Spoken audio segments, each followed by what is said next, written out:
Good evening, glad that you are watching your channel of choice on TV47 News tonight.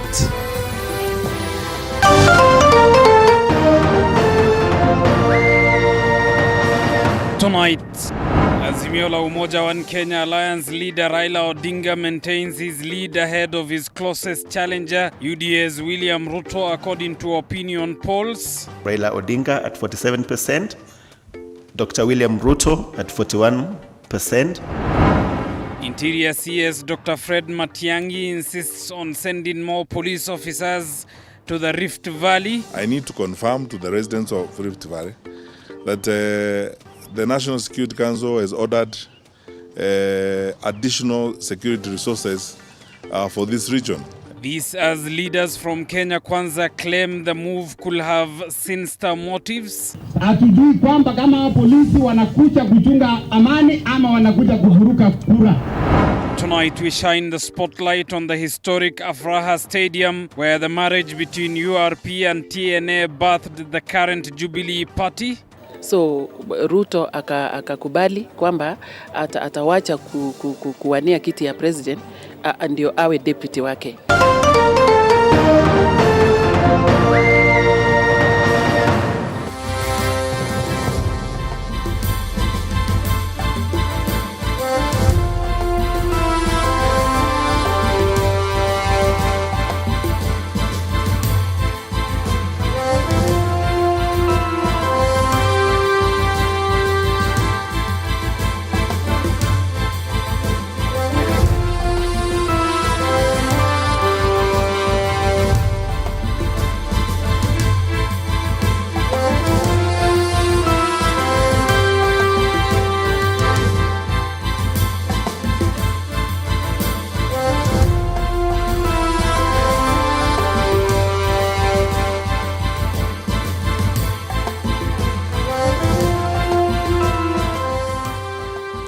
Catherine Simaloi is our sign language interpreter. Good evening, I'm Abubakar Abdullahi. Welcome to the broadcast.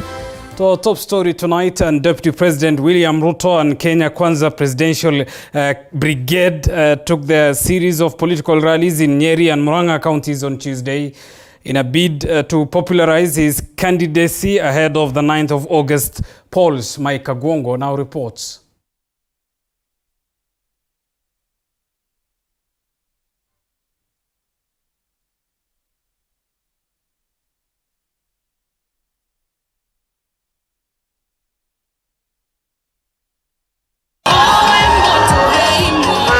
As the general election approaches, Kenya Kwanza is determined to leave no stone unturned, traversing at least 2 counties every day in a bid to crack the 50% plus 1 equation come August 9th, 2022. Mbeleni walikuwa wanasema ati rais aweze kuhandover kwangu. Lakini sasa rais mwenyewe amesema ata handover kwa yule wananchi wamechagua. Si kweli? Na pia rais amesema yule ambaye hatachaguliwa aende na yeye nyumbani. Earlier Tuesday, the second in command was treated to a rousing welcome at Naromoro stopover in Nyeri County, where he insisted that should he be given the opportunity to lead, his aim will be to turn around the ailing economy that has since left Kenyans hurting. Watu wamekaliwa na umaskini, madeni imeongezeka, hatuwezi kukubali mtu ya guesswork. Tunataka ile kundi iko na mpango. Mukipata kitu kikubwa, muachane na mambo ya kitu kidogo. Huwezi chukua kitu kikubwa na uchukue kitu kidogo. Nyinyi wananchi mngetaka polisi wapate kikubwa ama kidogo? Basi polisi mmesikia raia imepitisha muongezo mshahara. Ruto claiming that with the help of his brigade, they assisted the head of state to clinch power in both 2013 and 2017 general elections, and that he has never insulted his boss as claimed by his opponents. Na bwana rais, nasikia saa zingine unasema sisi tumekutukana. Mimi nataka niulize hapa Murang'a, mmesikia sisi tukitukana Uhuru Kenyatta? Wale walikutukana ni wale wanajifanya ati wao ni marafiki wako sasa. Yani hata kama tumeishiwa kiasi gani watu wa Murang'a. Yani ati tumekosa mtu ya kutuongoza kwa hii watu milioni 10 tuliungana mpaka twende tukodeshe mtu ya kitendawili ati aongoze sisi. Hapana. Unajua hata wewe rais zingine uko na mchezo. Yaani unatuambia ati tupigie kitendawili kura. If you allow, Mr. President, any incidents of violence, either on the day of polling or before the day of polling, the buck will stop squarely on your desk as a commander-in-chief. Both Kenya Kwanza and Azimio la Umoja have been popularizing their bids mostly in Mount Kenya region, which has believed to house the second largest number of registered voters. The Independent Electoral and Boundaries Commission final voters register shows that Mount Kenya and Rift Valley regions have the highest number of registered voters. Rift Valley, which has 14 counties, has 5.3 million registered voters, while the 10 counties that form the Mount Kenya region have 5.7 million voters. Whereas the IEBC final voter register has 22.1 million registered voters. To win the election, presidential candidates are required to garner more than 50% of the total number of votes cast. They are also expected to get at least 25% of the votes in 24 counties out of the 47 counties, and Ruto believes he has the required number to occupy the house on the hill. Kwa hivyo tarehe 9 tumekubaliana kwamba ni William Samoei Ruto na Rigathi Gachagua. Ni hapo tuko. Hebu nione kwa mkono juu. Tukimaliza hivyo tunakupatia jeshi. Jeshi itaongozwa na Rigathi Gachagua hapa Nyeri na Mwalimu Mutahi Kahiga. Murang'a County is one of the few counties in Mount Kenya region that DP Ruto receives overwhelming support as he seeks to occupy the August House come next week. Mike Kagwango, TV 47, Murang'a Town in Murang'a County. Well, still in politics, and Azimio la Umoja One Kenya presidential candidate Raila Odinga took his campaigns to Kisii County in a move aimed at solidifying his voter base as campaigns approach their tail end. And as Paul Kirobi now reports, leaders affiliated to Odinga have cautioned Kenyans against electing a leader whom they say has anger management issues. A section of Raila allies have also called on Interior CS Dr. Fred Matiang'i to take action against leaders who will attempt to interfere with the peaceful outcome of the August polls. Tangu uhuru mpaka wa leo walisema tunataka uhuru ikuje, tushike hatamu ya utawala kama Afrika, tupigane na adui wetu watatu wakubwa: ujinga, umaskini na ugonjwa, ignorance, poverty and disease. Lakini sasa ni karibu miaka 60 wale madui bado wamo, ama sivyo? Sasa kwa sababu gani wamo? Tumegundua kwamba ugonjwa wa 4 iliingia, naitwa ufisadi. Bila kuua ufisadi huwezi kuua umaskini, ugonjwa na ujinga. Sawa sawa? Ndio tukasema kwamba tunataka mpaka tuue ufisadi katika taifa letu. Tumeelewana vizuri? Tumeelewana vizuri? Hao jamaa kila mara wanarogota kila siku bilioni 2. Mwaka mmoja inakuwa bilioni 700. Bilioni 1 ni milioni 1000. Tumeelewana vizuri? Kwa hiyo hiyo pesa wanatoa. Nyinyi mnatoa ushuru hapa kila siku, lakini kiingia katika hazina kule kuna wengine ambao wamepanga vile watatoa hiyo pesa alafu wanakwenda kunyonya. Ndio sababu tukasema mpaka tumalize hii mambo. Uhuru amelia, alikuwa ameshika mateke wale jamaa. Apigwa mateke, ndio mimi nikaenda kumwambia tutatoa teke kwako.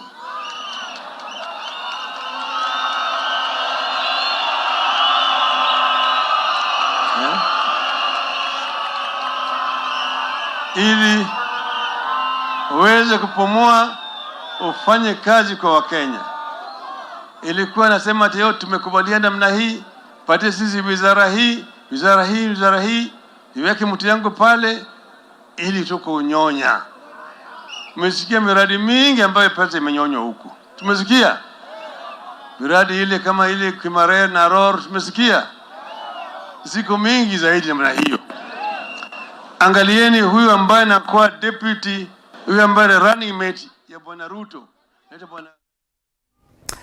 Now, the latest opinion poll conducted by Ipsos now shows that Azimio la Umoja presidential candidate Raila Odinga would have a commanding lead if elections were held today, with a 47% preference, followed by William Ruto at 41%.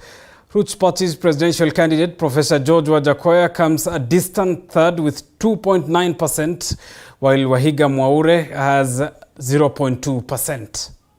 That is a 6-point difference.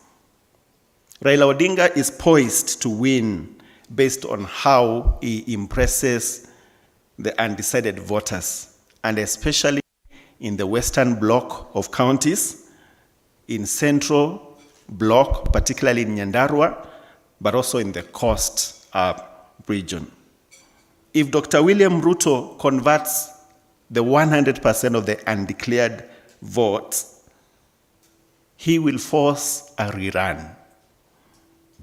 And we want to suppose or say that the effect of the two other presidential candidates, George Wajakoya, who currently stands at 2.9%, and Wahiga Mwaure at 0.2%, remains insignificant. It may not really influence so significantly the outcome of the election. If we paint the country in the different candidates' strengths, we see that Raila Odinga has 18 counties that already have a voter preference of above 55% for him. And William Ruto has 17 counties where voter preference is 55% for him.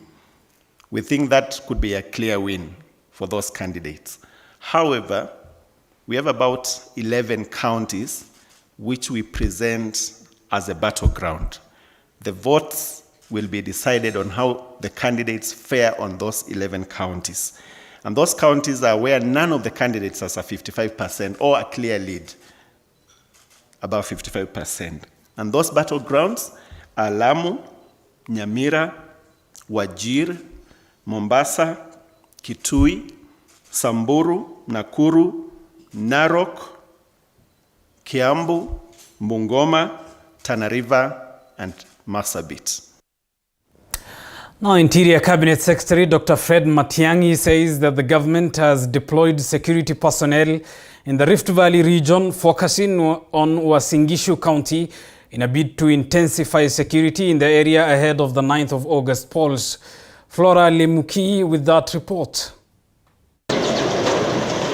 With only 6 days remaining to the general election, security measures in the country have been intensified, as Interior Cabinet Secretary Fred Matiang'i announced the deployment of more security personnel in the Rift Valley region, specifically in Eldoret, Molo and Kerusoi. I need to confirm to the residents of Rift Valley that the National Security Council has ordered additional security resources for this region. And so you are going to see increased deployment and patrol of more of our GSU teams here. At the same time, Matiang'i says that at least 8 people have been arrested in relation to leaflets bearing threats that circulated in Uasin Gishu County. Our people, I am convinced beyond any shadow of doubt. I have intelligence officers here who will tell you Kenyans are determined to be peaceful. They love their country. They want a peaceful country. And you will see, I don't think there's going to be any problem. By now, we'll have gotten information if there was going to be any challenge. Even though it took us hours to get a hold of those people, the suspects that we now have, we are not going to pass judgment on them. As a law-abiding government, we are going to take them to a court of law. That's what we are supposed to do. The Interior CS assured Kenyans of their security and urged them to remain peaceful before, during, and after Tuesday's polls. We are ready as the security sector players to provide support to the IEBC to conduct the general elections on the 9th. We are ready totally. Reporting for TV47, I'm Flora Lemuki. You're watching TV47 News tonight. Time for us to take a short break. Stay with us. We still have a lot lined up for you.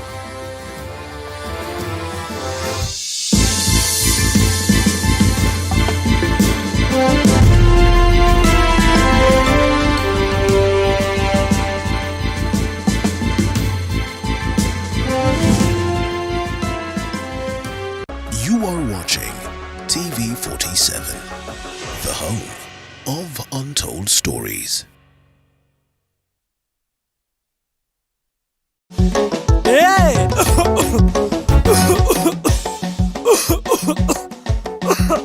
Kaluma King Herbal Lozenges zinazo nguvu maradufu kutuliza kikohozi, vidonda vya koo na mafua. Kaluma King ni shwari. Chika mama huyo muharifu kaiba kuku zangu, vifaranga wangu na mayai zote pia kabeba. Haya, chika mama huyo. Maumivu yakizidi, muone daktari. Agriculture in Kenya dominates Kenya's economy, and because of this, we crisscross the country in search of farm details. From making our natural products like kombucha. We have 15 different varieties or flavors of kombucha. So we have around 7 which we call herbal teas. To learning about planting one of the rarest nuts. I wanted to buy 10 trees. Those guys told me that 10 trees are too few because macadamia is one of the rarest nuts in the world. As we learn all this and more, catch up with Violet Njoki every Sunday at 6:30 p.m. Authentic, natural, planned.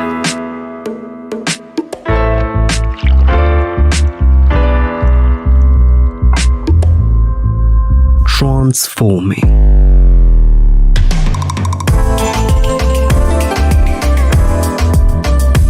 Endless benefits.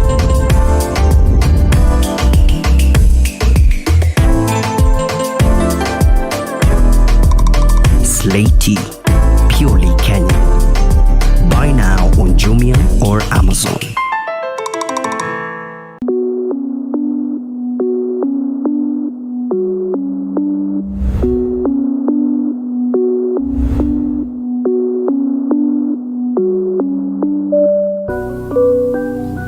Ladies and gentlemen, welcome aboard Flight Tech 47. I am your captain, David Ochola, and I'm taking you on a technical journey. Come with me.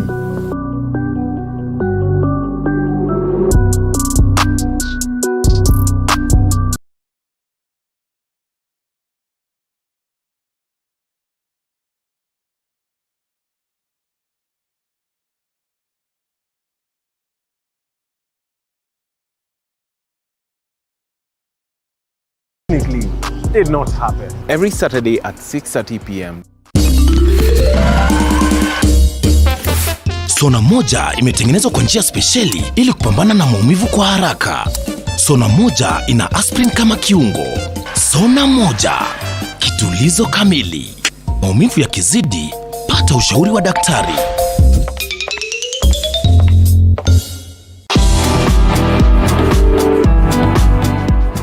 Are we set? We good? Right.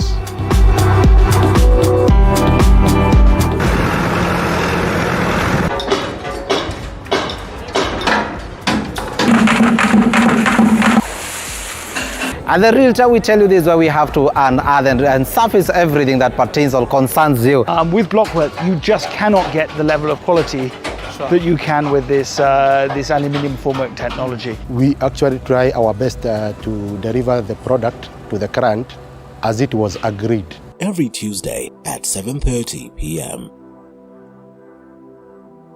Je, maumivu ya kichwa na kukosesha amani? Kaluma Strong hutuliza maumivu ya kichwa, maumivu ya mwili na hata uondoa joto jingi mwilini. Kaluma Strong ina aspirin kama kiungo. Maumivu yakizidi, muone daktari.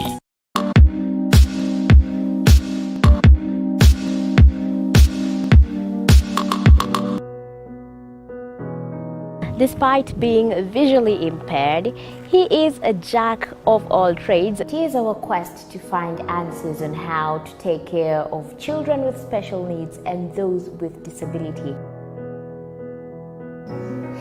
You do not need to see musical notes to understand music, but rather to have your soul feel the vibe.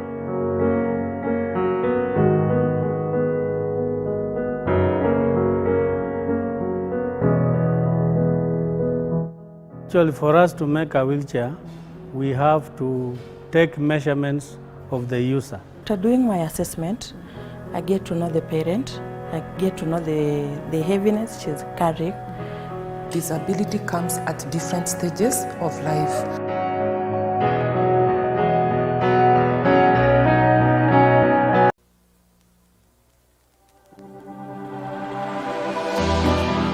How well do you know what's happening around you?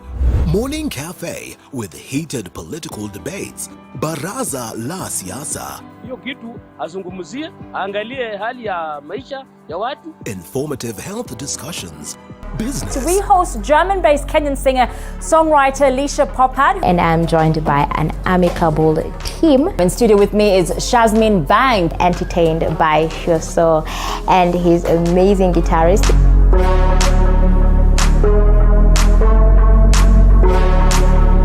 In the beginning of a relationship, it's how can I please you? What could I do for you? I felt if we don't empower the youth, educate on the importance of peace, it may be awful for us. Yeah. Catch Friday with Karen Karimi and the Weekend News with Mudhoni Maina every weekend from 9 p.m.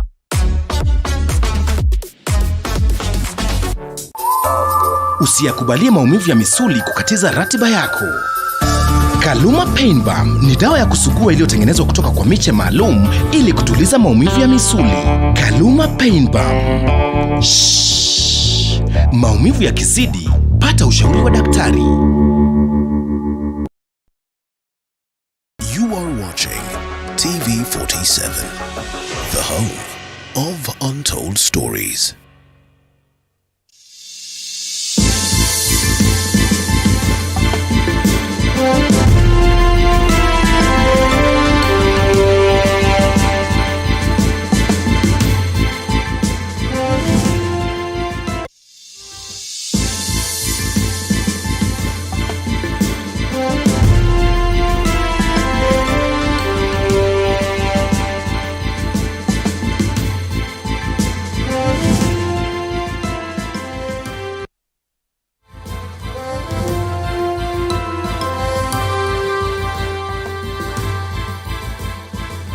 Welcome back to TV47 News Tonight. Thank you for staying with us. Now, tonight, the country's 22.1 million registered voters spread across 46,299 polling stations will from tonight know where their voice will count on the ballot on Tuesday next week, after the electoral body IEBC distributed the gazetted voter register as required by the law to all polling stations. Our senior political affairs reporter Apollo Kamau has the details. The all-important voters register, which the electoral body IEBC confirms is now available across the more than 46,000 polling stations countrywide, and the Commission's capability to deliver a credible poll, was a focus of IEBC's engagement with the media, election observers and other interested parties at the Bomas of Kenya. What is happening in IEBC? IEBC telling Kenyans to check their details in the gazetted register printed across the polling stations. Alternatively, Kenyans can send their identity card numbers and year of birth to toll numbers 1543, 1544 and 700000 to know whether their voice will count in next week's general election. The register has already been gazetted. If you are not on the register, you will not vote. You come 2027 to vote. The manual register, meant to complement the digital register in case the KM's kits fail, is required to be in the polling stations 7 days before the polls. IEBC has maintained that the electronic register will be the first point of reference on election day. A number of people will possibly go to the station on the 9th and think that their names are in that register and begin to accuse IEBC for removing their names. An opportunity had been given to them during the verification to correct those. If they did not do that, there's no way in which the Commission will have known that their names are not in that register. The Commission is in the process of distributing 55,100 KIEMS kits, which will be used for identifying voters on election day and transmitting election results. On Wednesday, IEBC will receive the final consignment of ballot papers, which should be in the polling stations 3 days before the poll. Apul Kamau, TV47. Moving on, Interior Cabinet Secretary Dr. Fred Matiang'i has rubbished claims by Kenya Kwanza leaders that security officials and chiefs are being misused. Matiang'i, who spoke in Nakuru today, defended his meetings with the chiefs, noting that it is his job to liaise with chiefs in order to receive intelligence from the grassroots levels. And as Stanley Nyaringita now reports, the CS warned politicians against peddling propaganda to the public. Interior Cabinet Secretary Dr. Fred Matiang'i has today defended his meetings with security officials, county commissioners and chiefs. While speaking in Nakuru, Matiang'i rubbished the Kenya Kwanza claims that the ministry had motives to influence the August general elections.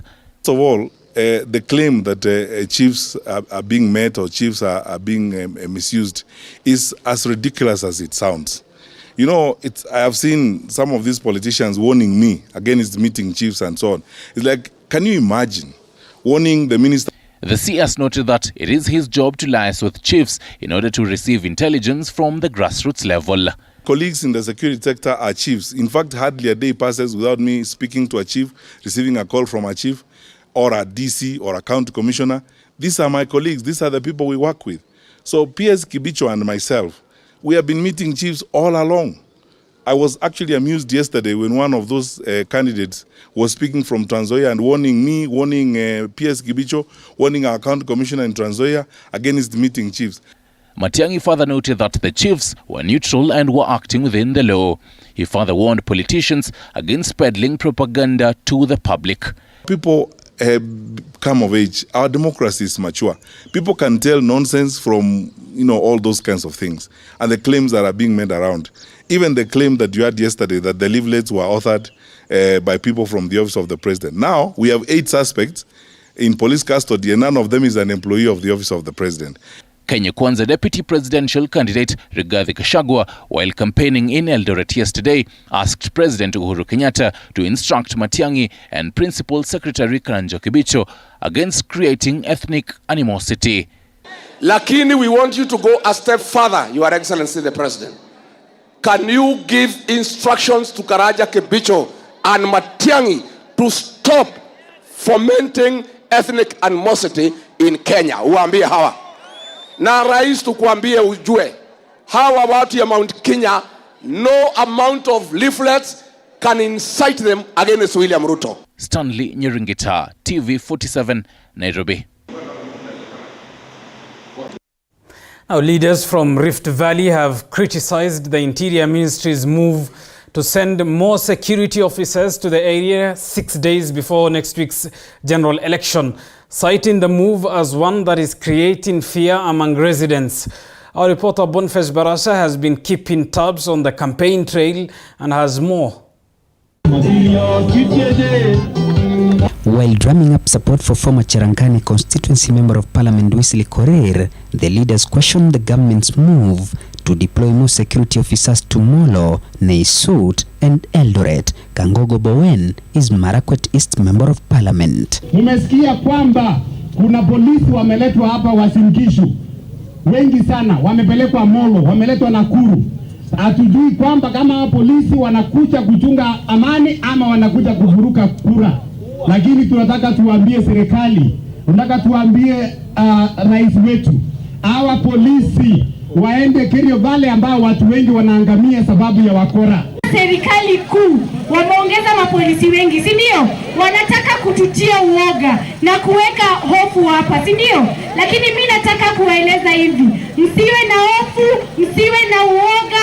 Tarehe 9 mwezi wa 8 muamke mapema, muende mpige kura. Usalama itadumu, si ndio? Msiingishwe uoga. On his part, Uasin Gishu County Governor Jackson Mandago claimed the move could be used to disrupt voting in areas believed to be strongholds of Kenya Kwanza alliance. Hao watu wa Azimio ndio wameenda kuchochea huko atuwalete askari hapa wajaze kila mahali.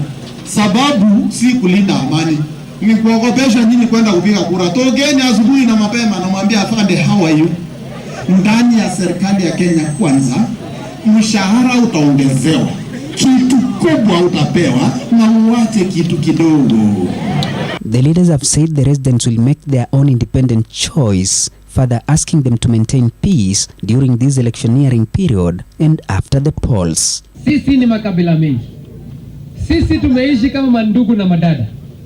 Sisi tumejuana, tumeoana. Wakati wa uchaguzi tunataka to maintain amani ya kutosha. Tusikue na maneno ya ukabila hapa.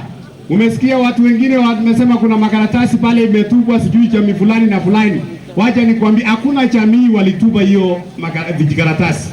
Hiyo ni serikali. They also urged President Uhuru Kenyatta not to get involved in succession matrix, but instead focus on uniting the country as he exits the stage. Uhuru Kenyatta, wewe umekuwa president wetu kwa miaka 10.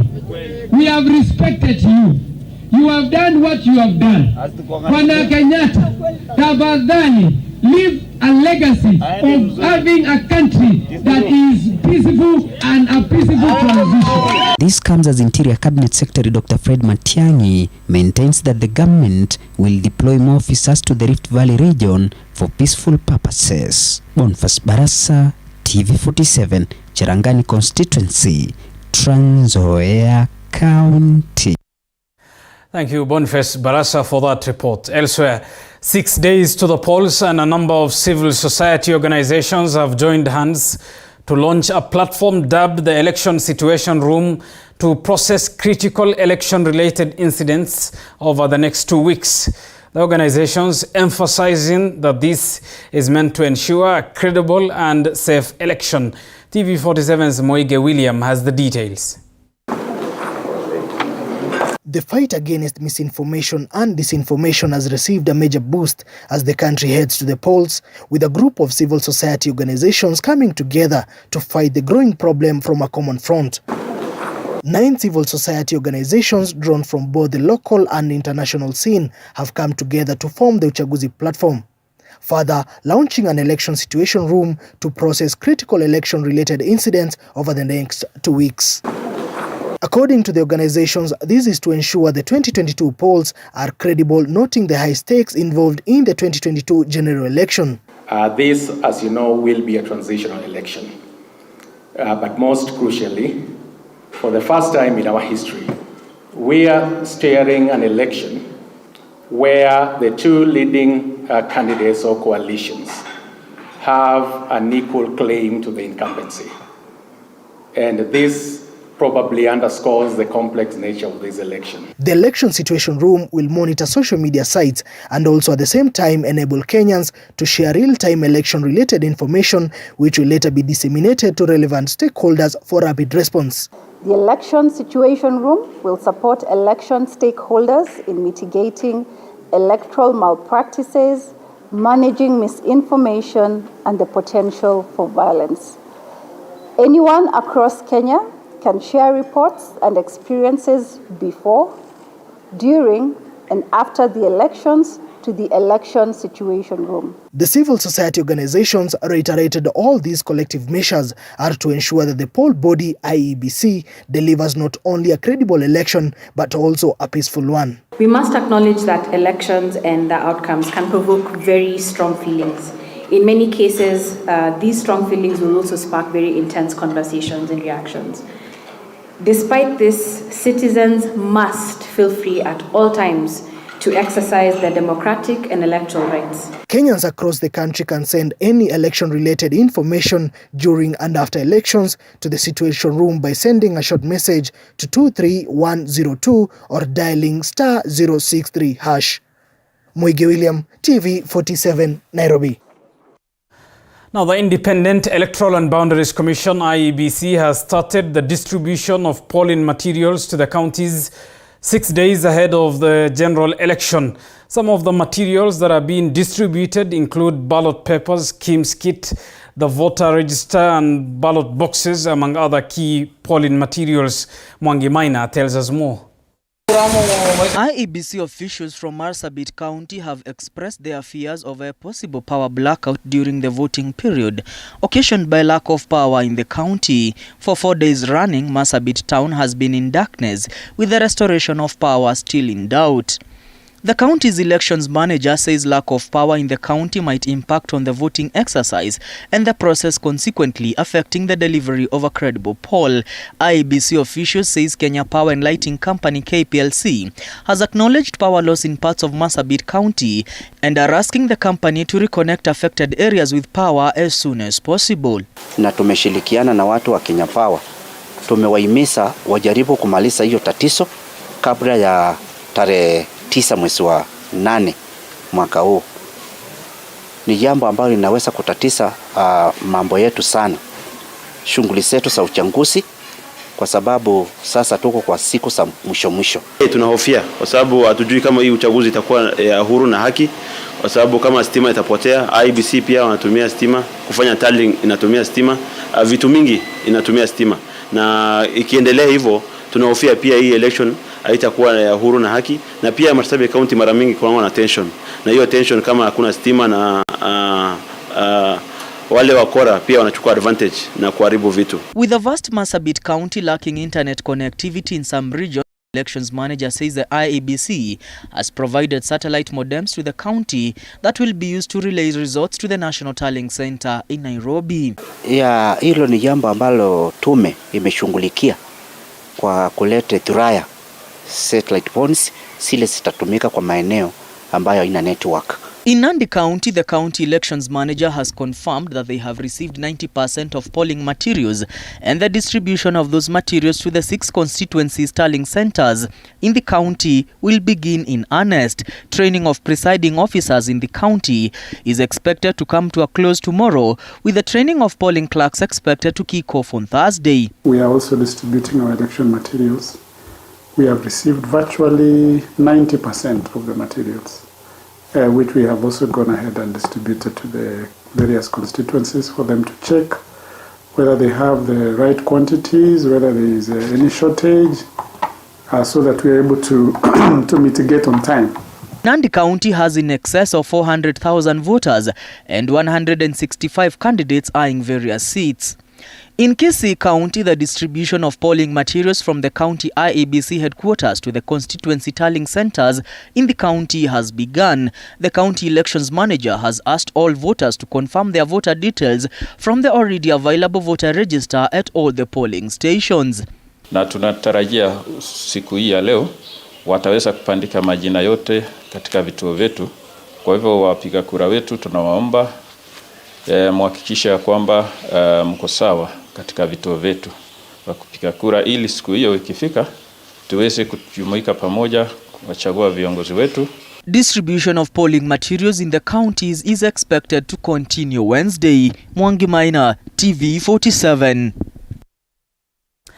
Elsewhere, reactions continue to trickle from across the country following a directive by Education Cabinet Secretary Professor George Magoha to ensure that all schools are closed on today to give the Independent Electoral and Boundaries Commission time to prepare for the August 9th general election. Beatrice Watare with more. The directive by CS George Magoha to have all schools closed caused an uproar as hundreds of students from many schools all across the country were stranded as they braved rainfall, waiting for passenger service vehicles to their homes. Parents from Githunguri sub-county say that they are going through a difficult time from the harsh economic status, adding that they have had to battle with sudden expenses that were earlier on not budgeted for. Tetea gharama sana juu kitu tulikuwa tumepanga juu kwa saa hii tumeambiwa ghafla jana ati watoto wanafunga masule. Saa hii hata kama ni fair ni kukopa tunakopa. Yeah? Saa hii watoto wametoka mbali, saa hii mimi nimeendea mtoto wangu kutoka huko Githunguri. Saa hii hata mimi sina fare. Saa hii nimeitisha mtu hapa rafiki yangu. Sasa tunataka kuuliza serikali, kwani hii maneno ya kukuja kitu kusema kwa ghafla, hii ni serikali gani? Hata kama ni Mangoha, lazima atuambie kama wanatuzia uoga ama ni nini, tujue ukweli ya mambo. Distress was further expressed following the changes in the school calendar that have disrupted proper planning of funds as well as the performance of their children. Fees tulikuwa kwanza tumepandishiwa, na ulizaje watoto wakirudi shule tutalipa the same amount at any term. Tunaomba hii term yote tusilipishwe kitu juu hatuna mahali hiyo ya kuokota pesa. Hatuna pesa, hatuna kazi, lakini wakifunga wanaambiwa kila mtu arudi na school fees. Kila mtu akuje na remedium. Kila mtu akuje na pesa fulani. Hatuna channels za kupata pesa, lakini serikali kikaka ni kama wanatafuta pesa na mashule. According to the Independent Electoral and Boundaries Commission IEBC, about 250 schools will be used as polling stations in the next general elections. Reporting for TV47, my name is Beatrice Watare. Now, Afraha Stadium is very significant to the current administration. 10 years ago, the then TNA and URP political parties merged in a colorful political event at the stadium. Chichi Josephine takes a look at the significance of Afraha Stadium to the already dented Ruto political marriage.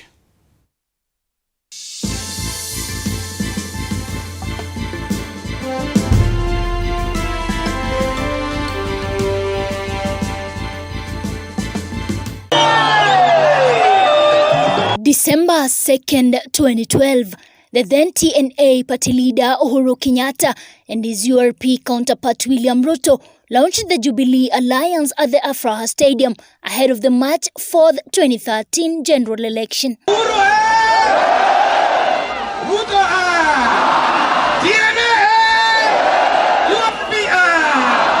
This being considered as the cradle of political coalitions due to the declarations and decisions made here.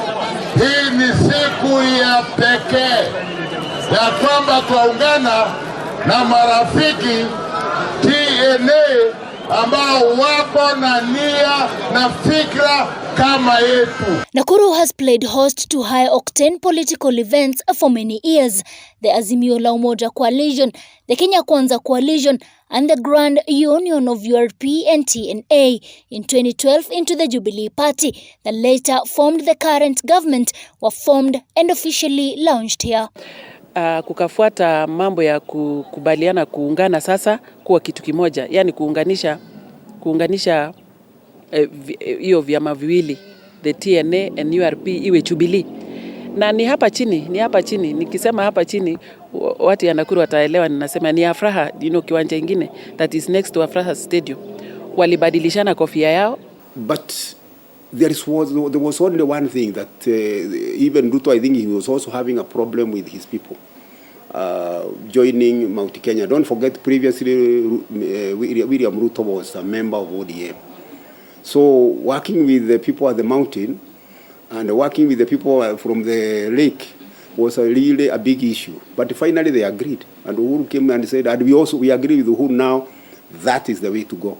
In December 2012, Uhuru Kenyatta and William Ruto decided to bring together parties into a coalition, the idea being to consolidate support countrywide for the presidency.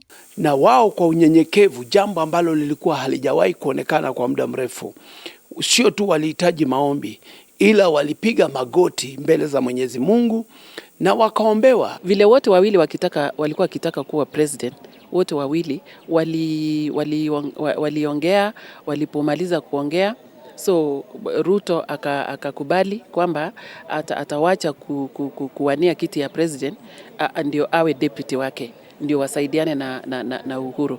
Na Uhuru from Kikuyu community and Ruto from Kalenjin community, and these were the two main tribes wenye walikuwa wakipigana siku hiyo, ikawa inaonekana ni combination mzuri. Their move was greeted with overwhelming support from 14 political parties.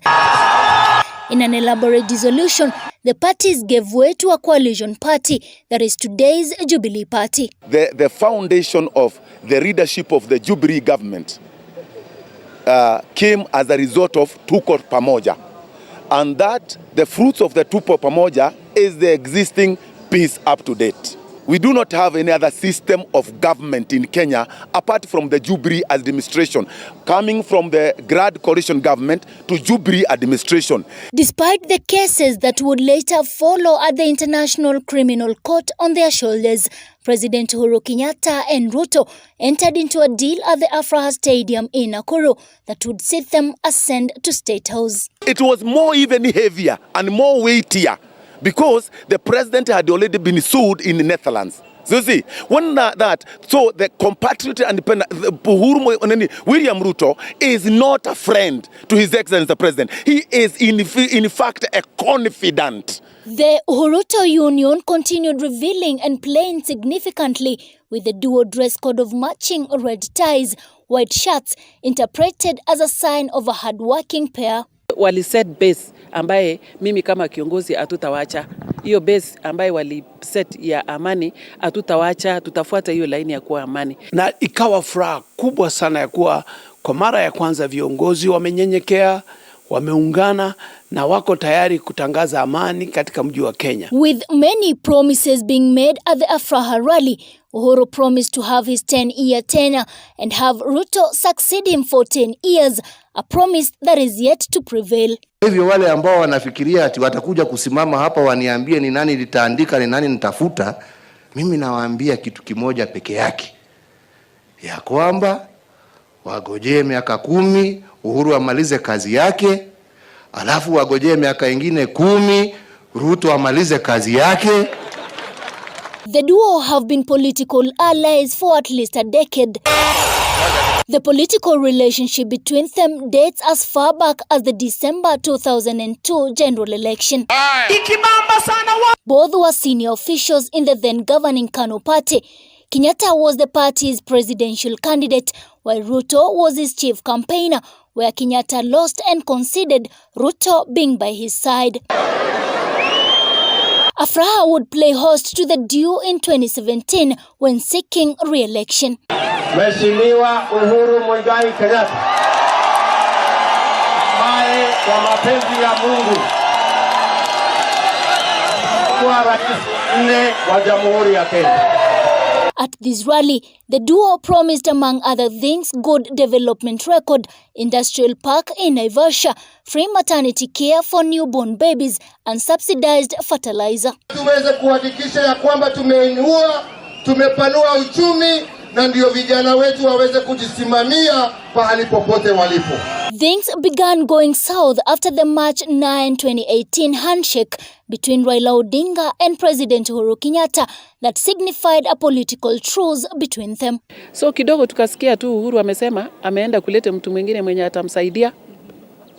Ati huyo ndio ataleta amelete amani, hata atuelewi. The Building Bridges initiative, which had Uhuru's backing, dented their relationship further. Ruto led the opposing faction. Niliwaambia kule Bomas, hii BBI iko na shida.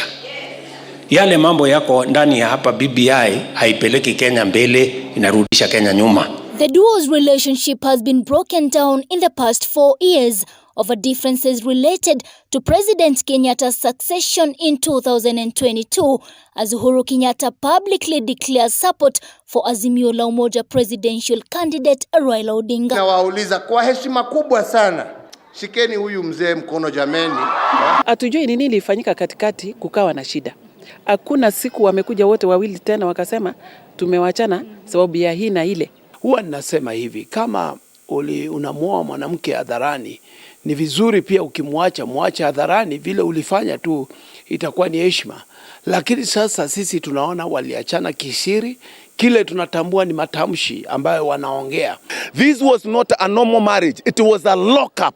And that lock-up brought the peace that we have in this country. This was the launching pad of the Uhuruto Grand Union that Kenyans witnessed. But the question remains, what happened to the Grand Union along the way? Chichi Josephine, TV47, Nakuru County.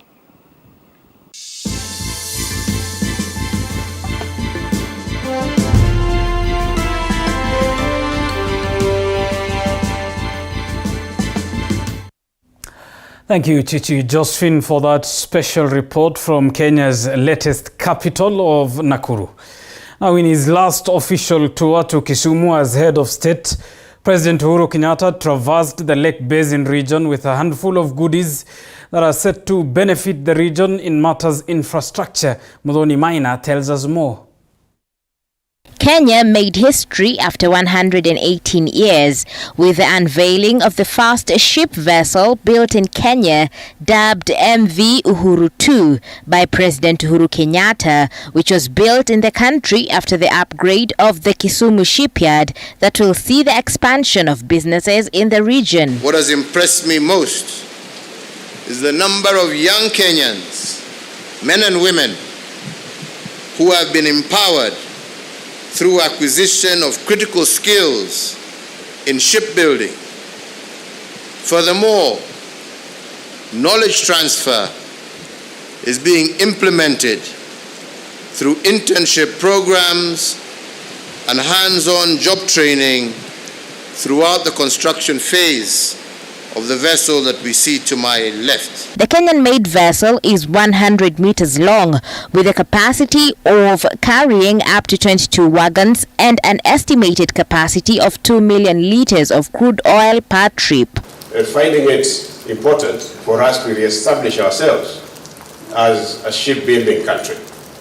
And today that is visible, that if we apply ourselves, we can be able to achieve much more.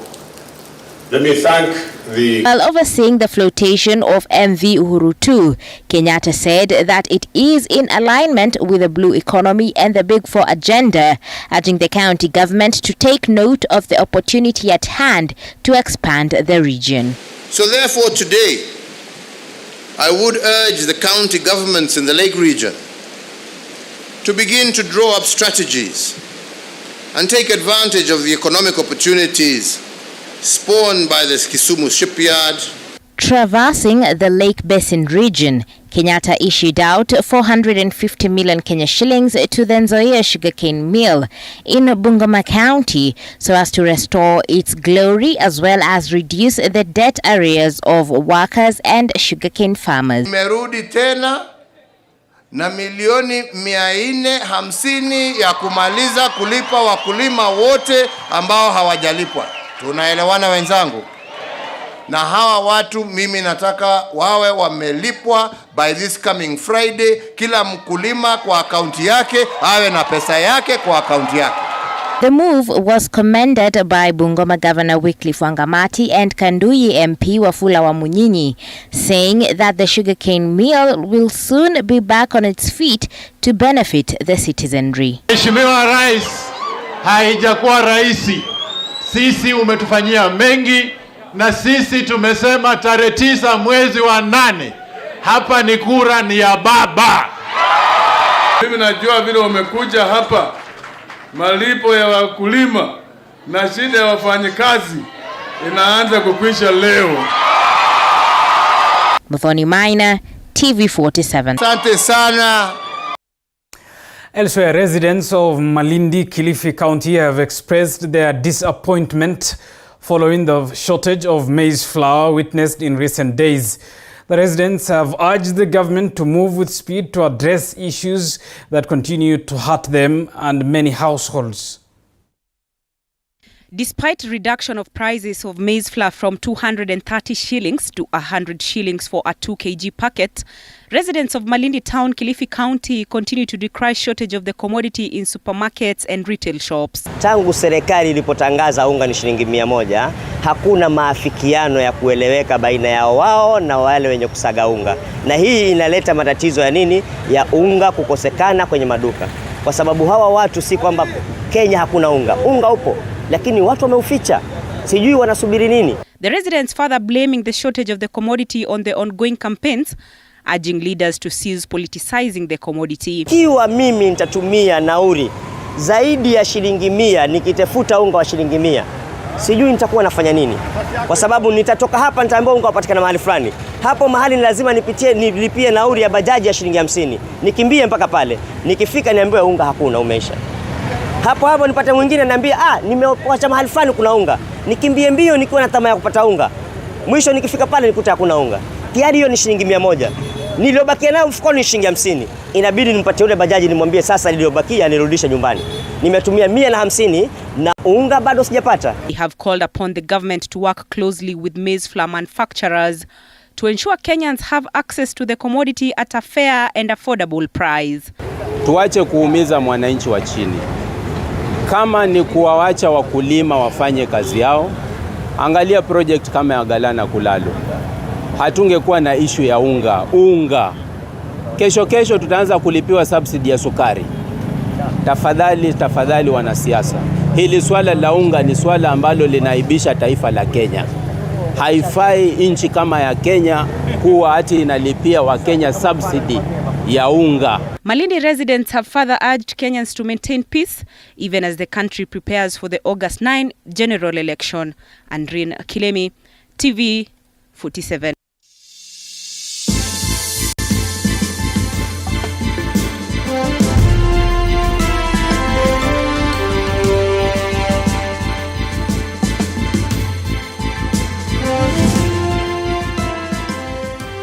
You are watching TV 47, the home of untold stories.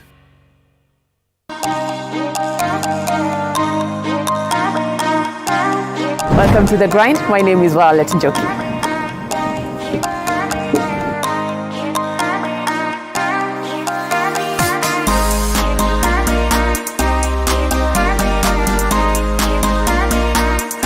At first, it's always a tedious process at the beginning. Do you know what it takes to even stay at a place in a business for that long? No. So that triggered me, and I woke up and I was back onto my feet and I got new energy. Yes. Every Monday at 7:30 p.m. Fire. Despite being visually impaired, he is a jack of all trades. It is our quest to find answers on how to take care of children with special needs and those with disability. You do not need to see musical notes to understand music, but rather to have your soul feel the vibe.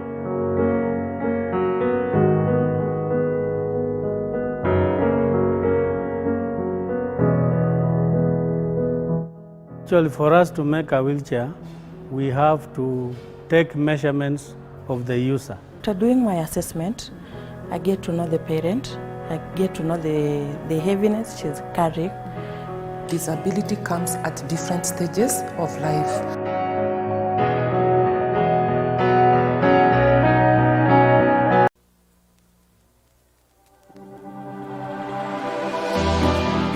How well do you know what's happening around you? Morning Cafe with heated political debates. Baraza la Siasa. Hiyo kitu azungumzie, angalie hali ya maisha ya watu. Informative health discussions. Business, farming. Tasty Wednesday, Fitness Thursday, and Feel Good Friday with amazing DJs, celebs, waimbaji, kuna comedians, alafu kuna wajinga, and music bands every Monday to Friday from 6 a.m. to 9 a.m.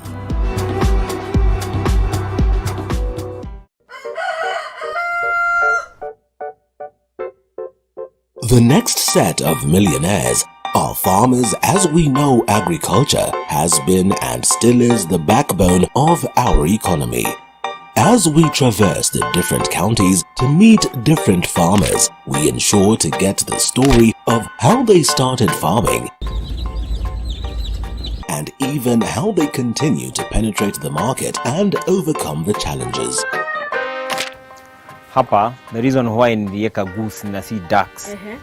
Goose, they are very easy to maintain. A lot of farmers keep on calling, inquiring whether you're supposed to raise some seeds in the nursery or you're supposed to do them directly in the field. The greenhouse helps us control the temperature because the temperature needs to be between 28 to 32 degrees. Walk this journey with us every Sunday at 6:30 p.m.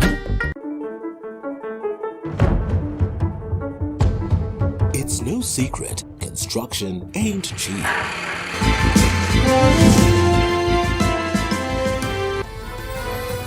Welcome back. Thank you for staying with us. Now, Public Service, Gender and Senior Citizens Affairs Cabinet Secretary Professor Margaret Kobia has asked all women to rally behind Azimio One Kenya ticket ahead of the August polls. Kobia was speaking at the Kabete School of Government during the Maendeleo ya Wanawake's 70th anniversary celebrations. Take a look.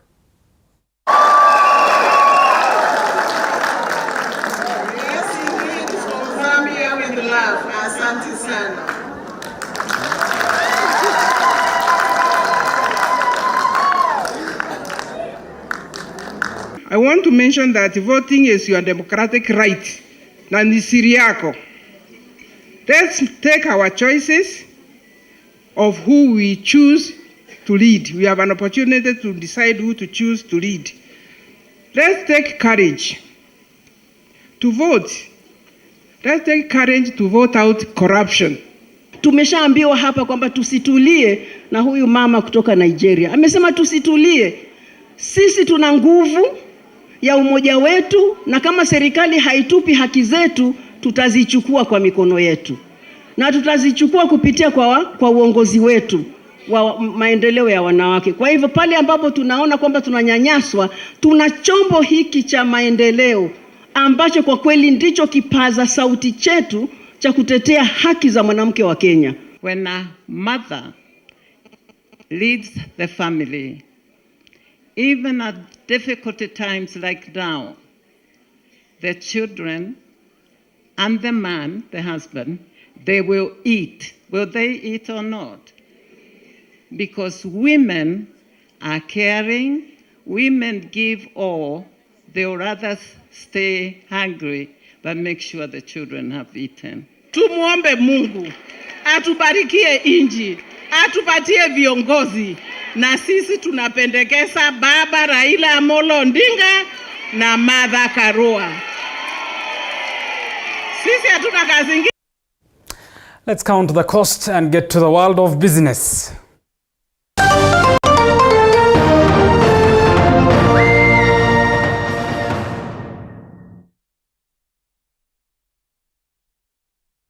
Small and medium entrepreneurs of the Jua Kali sector in Nyahururu town, Laikipia County, have been granted equipment worth 1.5 million shillings to boost their ventures.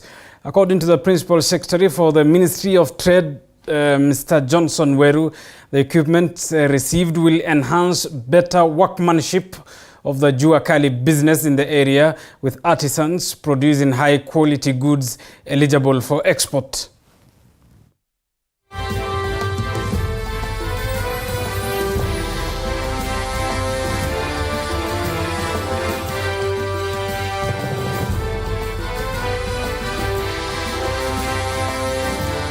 Nimekuja hapa kwa namna ya kupatia hawa wananchi equipment, na tumewapea equipment, tumewapea machine za welding, tumewapea machine za laser, tumewapea machine za kuchomelea na vitu nyingi sana. Tunawaorganize katika vikundi, so wakishika moto wanaweza kuendelea katika kuchukua loans.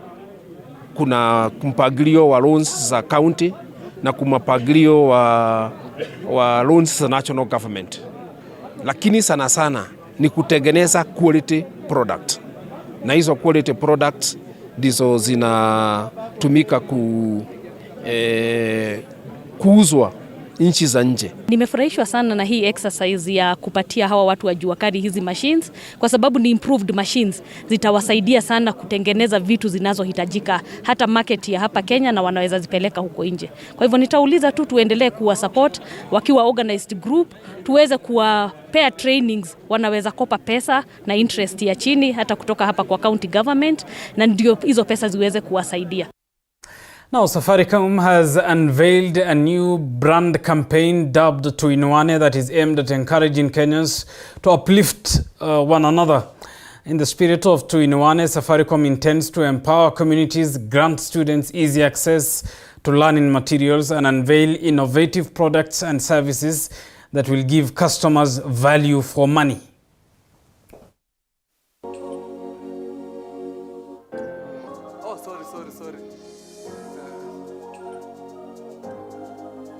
Right, there you go.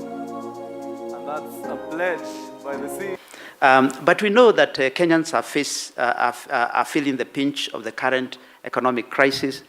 Fuel pricing is under pressure. Unga is under pressure. I remember when we went to launch the Doto Zetu initiative in Thika, one of the journalists said, "What is your version of the 100 shillings unga that government has announced?"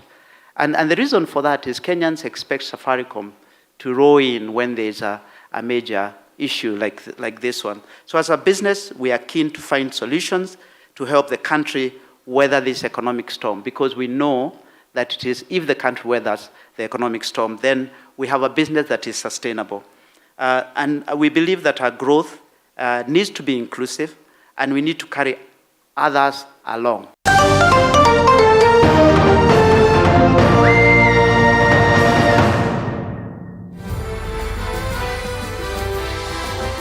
You are watching TV47, the home of untold stories. Authentic, natural, planned.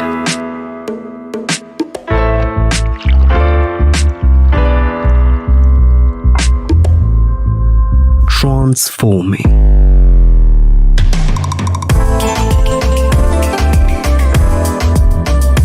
Endless benefits.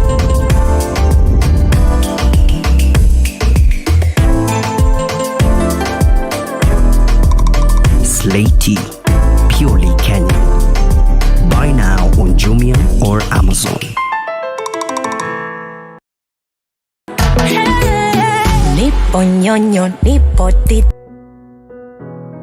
Despite being visually impaired, he is a jack of all trades. It is our quest to find answers on how to take care of children with special needs and those with disability. You do not need to see musical notes to understand music, but rather to have your soul feel the vibe.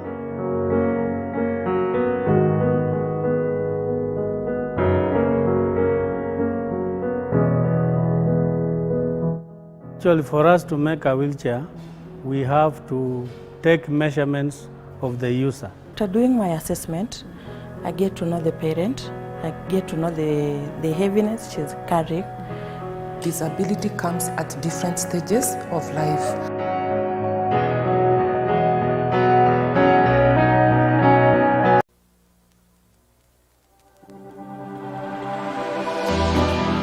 How well do you know what's happening around you? Morning Cafe with heated political debates. Baraza la Siasa. Hiyo kitu azungumzie, angalie hali ya maisha ya watu. Informative health discussions. Business, farming.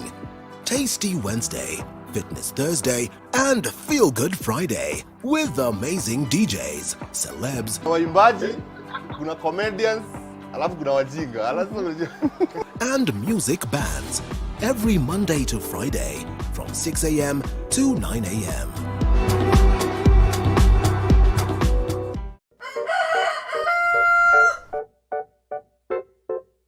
The next set of millionaires are farmers. As we know, agriculture has been and still is the backbone of our economy. As we traverse the different counties to meet different farmers, we ensure to get the story of how they started farming and even how they continue to penetrate the market and overcome the challenges. Hapa, the reason why niliweka goose na si ducks. Goose, they are very easy to maintain. A lot of farmers keep on calling, inquiring whether you're supposed to raise some seeds in the nursery or you're supposed to do them directly in the field. The greenhouse helps us control the temperature because the temperature needs to be between 28 to 32 degrees. Walk this journey with us every Sunday at 6:30 p.m.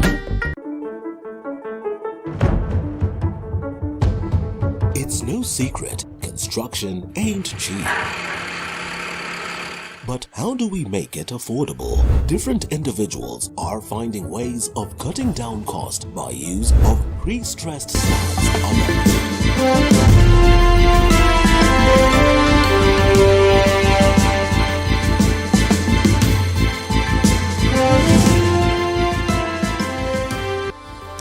Welcome back from business. Before we get to the world of sports, let's revisit one of our top stories. And Azimio la Umoja One Kenya presidential candidate Raila Odinga took his campaigns to Kisii County in a move aimed at solidifying his voter base as campaigns approaches their tail end. And as Paul Kirobi now reports, leaders affiliated to Odinga have cautioned Kenyans against electing a leader who they termed has anger issues. A section of Raila allies have also called on Interior CS Dr. Fred Matiang'i to take action against leaders who will attempt to interfere with the peace come August.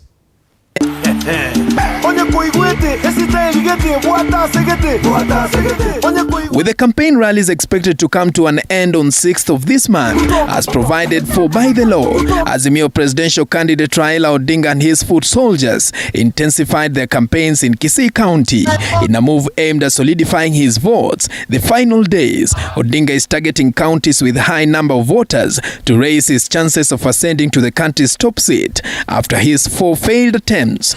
Despite heavy rains that pondered the area from Monday night, hundreds of residents braved the drizzles to listen to Raila and his running mate Martha Karua. In his speech, the ODM boss urged residents to turn up in large number on August 9th to vote him as the 5th president. Hii unaweza kufananisha na uchaguzi mbili peke yake. Moja 1963 ambayo ilileta uhuru ikatoa mzungu hapa, na 2002 ambayo ilimaliza utawala chama kimoja na ikazaa katiba mpya ambayo imeleta ugatuzi. Sawa?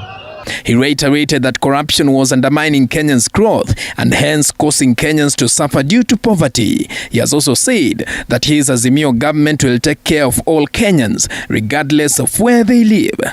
Kuna kitengo zamani walikuwa nasema tunataka kupigana na adui watatu: ignorance, poverty and disease.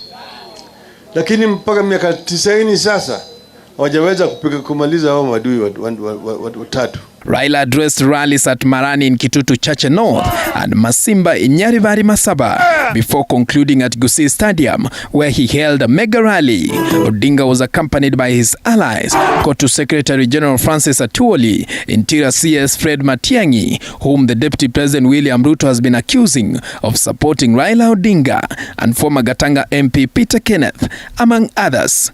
Na mimi nauliza Bwana Matiang'i, ni kijana mdogo sana, na amebuild na anaweza kuwa very good boxer na uwezo pika yeye. Toa warning. Kama William anaendelea hivyo, sisi tutaweka yeye ndani. Tutaweka yeye ndani. Hata ile anazungukanga nayo bottoms up alizungumzia. Sera yake ni kumtusi Rais Uhuru na kumtusi baba. Na mimi naambia baba, heri uwe baba wa kitandawili kuliko uitwe mwizi. Taifa la Kenya limerevuka. Haliwezi tena likakubali kudanganywa na wezi. Snake oil salesman anakuja na dawa, anasema ukikunywa hii mafuta yangu utapata utajiri. In 2017, ODM worked out a negotiated formula and managed to clinch all county seats from the larger Kisii region and a majority of members of county assemblies, despite having lost a number of parliamentary seats in the county. Dagoretti North MP Simba Arati of ODM, Kisii Senator Sam Ongeri of DAPK, Chris Oburu of Jubilee Party, and Manson Nyamwe of KNC have been cleared by IEBC to run for governor. Nyamira, Homa Bay, Kisii na Migori, tumeamua tutachagua Raila 100%. Kweli ama si kweli? Tomorrow, the Azimio coalition will be holding political rallies in the western parts of Kenya to woo the Luhya nation to support his presidential bid. Paul Kirobi, TV47. Now, the latest opinion poll done by Ipsos shows that Azimio la Umoja presidential candidate Raila Odinga would have a commanding lead if elections were held today, with 47% preference, followed by UDA's William Ruto with 41%. Roots Party, Professor George Wajakoya comes a distant third with 2.9%, as Wahiga Mwaure has 0.2%. With less than a week to the general election, presidential candidates have continued to sell their agenda to the electorate, each hoping to get the highest percentage of support, which suggests that Raila Odinga of Azimio la Umoja One Kenya would lead in the general election with 47%, closely followed by his counterpart from Kenya Kwanza, Deputy President William Ruto, with 41% of the total votes. Roots Party flag bearer George Wajakoya comes a distant third with 2.9%, and Agano Party's Wahiga Mwaure receiving a support of 0.2% of the total votes. 4% of those that were questions are, however, undecided on who to elect as the next president, with further predictions showing that 85% of the registered voters will turn up on the 9th of August to cast their votes. And then we have those who refused to answer that particular question. Maybe they know, or they are afraid, or they are scared. 5.1%, and then 3.8% who basically tell us that they are undecided. They don't know at now. On preference based on regions, William Ruto is the most preferred presidential candidate in the Rift Valley and Mount Kenya regions, with Raila Odinga commanding a lead in most of the regions. However, there remains some regions that are highly contested. According to the survey, 15% of the electorate is unlikely to turn up to cast their votes, with most of them being the youth, who cited reasons such as seeing no value in voting, lack of integrity during election, and a fear of violence arising in the country. According to Ipsos, the small percentage of the undecided voters can change if at all the candidates will manage to convince the number. Paul Munio, TV47, Nairobi. Thank you, Paul Munui, for that report. Let's get to the world of sports now. Dennis Otieno is with me in studio. Dennis, what do you have for us tonight? Well,